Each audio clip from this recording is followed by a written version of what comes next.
वालेकुम अस्सलाम रहमतुल्लाहि वबरकातुहू। जी माशाल्लाह, कौन और कहाँ से? जी मैं लंदन से बोल रही हूँ। माशाल्लाह, क्या नाम है?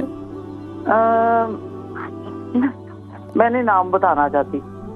अच्छा ठीक। अच्छा बेटे, मेरा छोटा सा सवाल है, ये जो कुर्बानी करते हैं जेंट्स जो फीमेल है,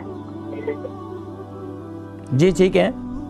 वो ना नाखून नहीं काटने और बाल नहीं काटने, शेव कर सकते हैं कि नहीं कर सकते? देखिए, ये मुस्तहब अमल है। मुस्तहब अमल ये होता है करें तो सवाब है, ना करें तो गुनाह नहीं है, पकड़ कोई नहीं है। अब इसमें भी समझने की बातें हैं। एक शख्स है, उसने कुर्बानी की नीयत की है। अब उसने कुर्बानी करने की नीयत की है, तो अब उसने कुर्बानी से चांद नज़र आ गया, उसको पता ही नहीं था, उसके बाल बड़े हुए हैं, उसके ज़ेरे नाफ ज़ेरे बगल बाल और नाखून उसके बड़े हुए हैं। अब उसके बाल इतने बड़े हुए हैं कि उसको उस पर ज़रूरी है कि उसकी सफाई करना, तो अगर 40 दिन से ज़्यादा हैं तो वो गुनहगार भी होगा। तो अब उस पर वाजिब है कि वो सफाई करे, न कि मुस्तहब अमल को इख्तियार करे।